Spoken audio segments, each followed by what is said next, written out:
Hello guys, welcome to my channel, or welcome back.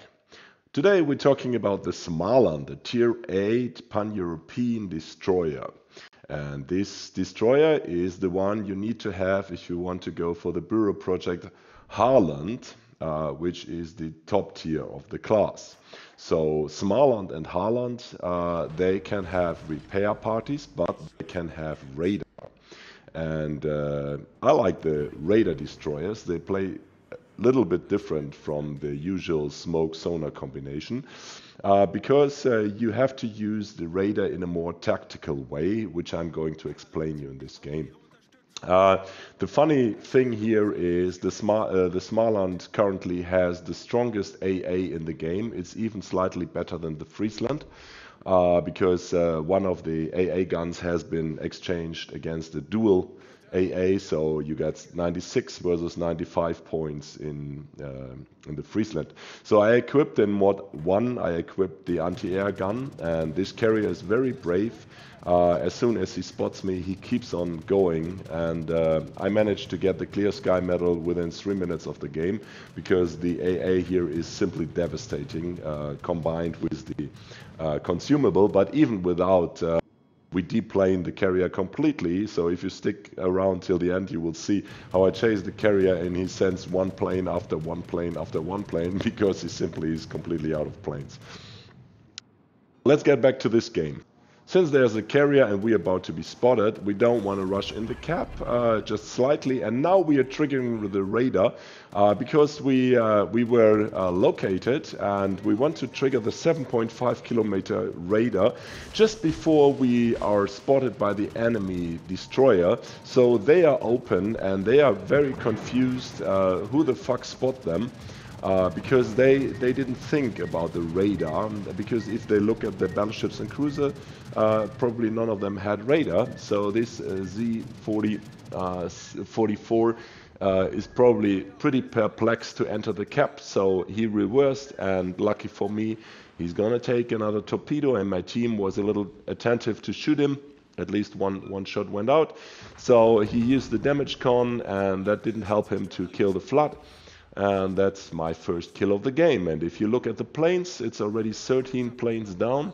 So you see we are using the radar in an offensive way here. So the idea, to explain the radar, what I mean, the idea is not to sit still somewhere to approach a smoke of a destroyer because that doesn't help you much. You're still detected and everybody will be shooting you in open space.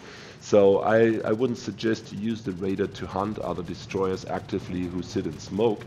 But I use it to prevent other destroyers to come close to me because they are open to my team and they have to go back to get out of my range.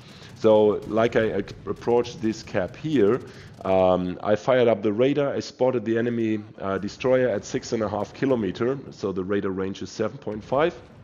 And it really scared him off, and he went back instead of going into the cap because my team was there. So it gave me the edge. Usually you get spotted and enemy can shoot at you, but this radar prevents the enemy to shoot at me because nobody can spot me if I detect everybody inside 7.5 kilometer. So now we are actively chasing the battleship coming around the island, and we are chasing the planes of the carrier because this is something this destroyer can do. So obviously there's no other destroyer. We have a strong team behind us, so it's our task to push. And next to the strongest AA in this game, the Smalland also currently has the fastest torpedoes. They only do like 10k damage, raw damage, base damage. But I install the Epic mod here, so we get 5% additional damage with every kill. So it's already 5% better, and we get 2% faster reload with every 30k damage we do.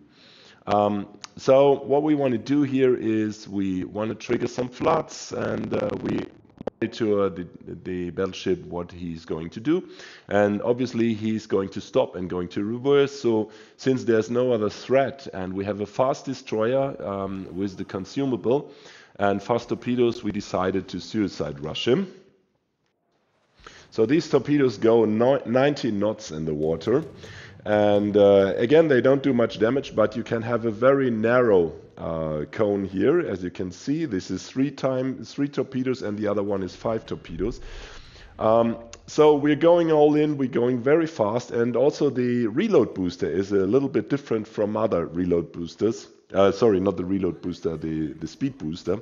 Usually the speed boost gives you 8% speed boost. With the French you get 20%, but this one gives you 30% for usually 60 seconds, and with my captain build it's 72 seconds.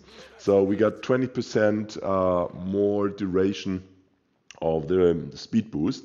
And as you can see, we are getting 50 knots already, 51, and then we have the speed perk giving another 10% boost once we get in 7.5 kilometer range of the enemy destroyer. So we go nose in, we wait for the first shot of the 2 front barrels, we take the shot, no problem here, because obviously it's not going to do much damage if they load AP. And also HE, we would have survived that, and now it's just time to kill him. And you can see it's almost like the British ones, if you fire them in a single shot. So they're very narrow with this destroyer, and it's fantastic for this sort of ambush. So having said that, this Smalland and probably also the Holland are very unique destroyers to be played. You can have repair parties, but again, I would use the radar anytime over the repair party. And now we are chasing the cruiser. We are watching the minimap. You can see there is a lot of stuff going on in the decap, and we decided to turn in, going back direction decap to assist the team with our radar and see how things go.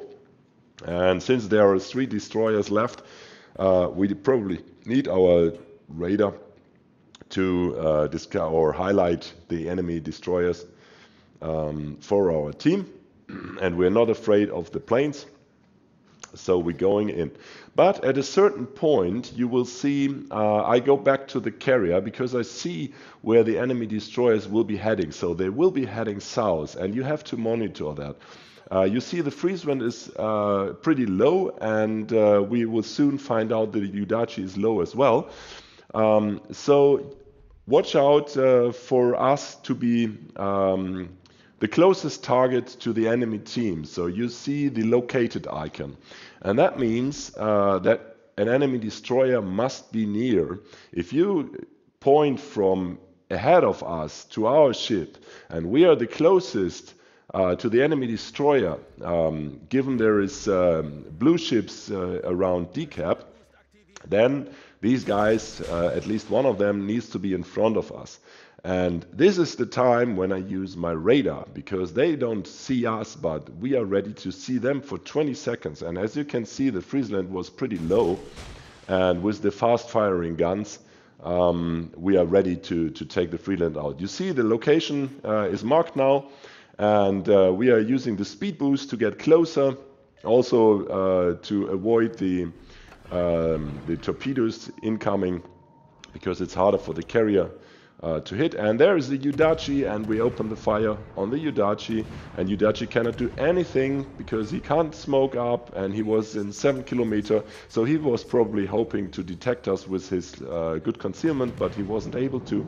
And we still have enough radar, or had enough radar, for the Friesland. Not sure if he had smoke left or if he just was afraid, but it's sufficient to bring him down with the team. I don't get the kill shot, but not to be afraid of the Friesland here.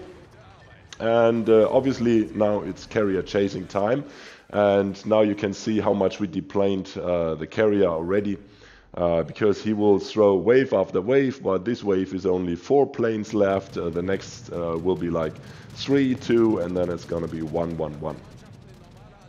So Smalland is really the strongest AA in the game, the fastest torpedoes, the best reload, and I find it quite usable or useful because you get 5 reload boosters and they last 70 seconds. So unlike the Italian useless reload booster with 30 seconds, which takes 15 seconds to get to maximum speed and then you just have 15 seconds. So that's really the most useless reload booster you could have. This one here is really usable. And in my opinion, these ships play different, but given there are a lot of more carriers around these days, it's a lot of fun to play them and really to teach the carrier players a lesson, because they don't expect a destroyer to really have such a good AA. Probably they know about Friesland, but they don't know about Smalland and Haaland, and it's time to show them a little bit how good these things are. Also, the torpedoes are very useful with the very narrow cone. The very fast torpedoes leave the enemy ships very little reaction time, and yeah, it's very funny to play the Smalland, and I'm really looking forward to other Haaland. I think it will take another 10 days, so expect me to do a detailed review as soon as I have the Haaland. And yeah, that's it for the strategic talks through this game, and I have a second game afterwards where you can see me using the radar in a different way, contesting the cap against the Kitakaze, which is a Japanese gunboat, and against 2 Schlieffens with their strong secondaries, but the radar is really useful here. And the fast torpedoes are very useful, so I suggest you stick and also watch the second video. It's just another 6 minutes, so it will show you the full potential of the radar, and I encourage you to play the radar destroyers more often because they play different and they're good fun. This wasn't the biggest game in terms of damage, with only 40 to 50k and 2100 base XP. But it was fun to play, and that's probably the summary of Smalland. It's not the big damage dealer, but it's good to contest caps. It's good to deplane. It's good to do some supportive damage in all direction. So don't expect to be MVP every game, but you can consistently support the team and yeah, hunt destroyers, deal floodings with the torpedoes and so on.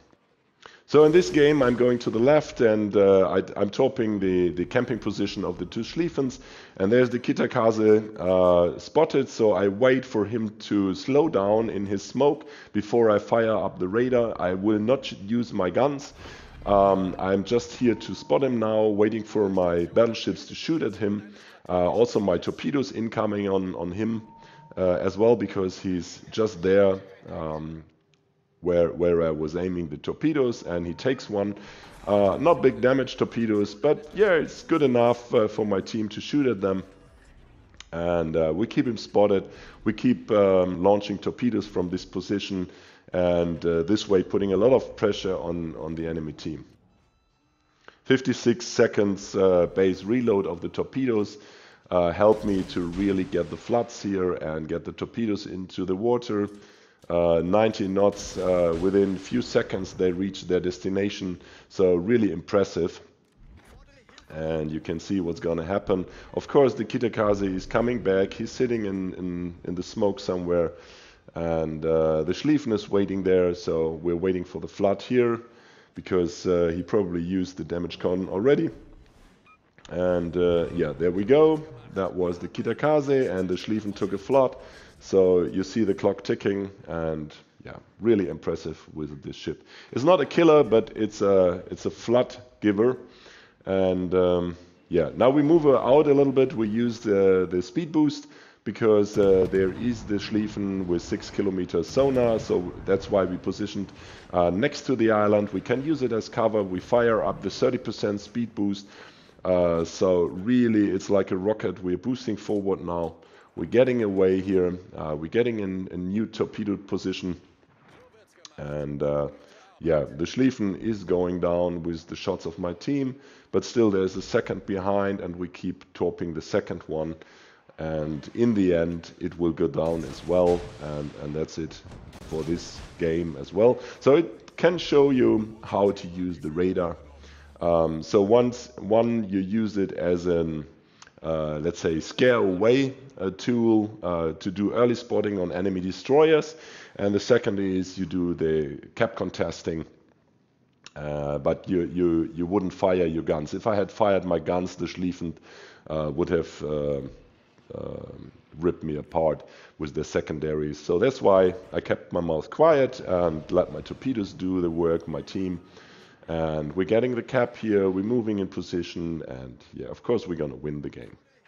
So that's it for my Smalland games, and I hope you enjoyed it. Hit your thumbs up, subscribe if you didn't yet. This channel is all about destroyers, more aimed at the medium to advanced player, because I'm giving you configuration and tips which sometimes have a higher skill ceiling, and they are not ideal for the new destroyer player. But also follow my how to become a top 1% destroyer captain playlist, which is I think 11 or 12 episodes of basic know-how how to play destroyers, and what you should try and what you should do. So, like I said, I hope you enjoyed it, and yeah, thank you out there, and see you next time. Bye bye.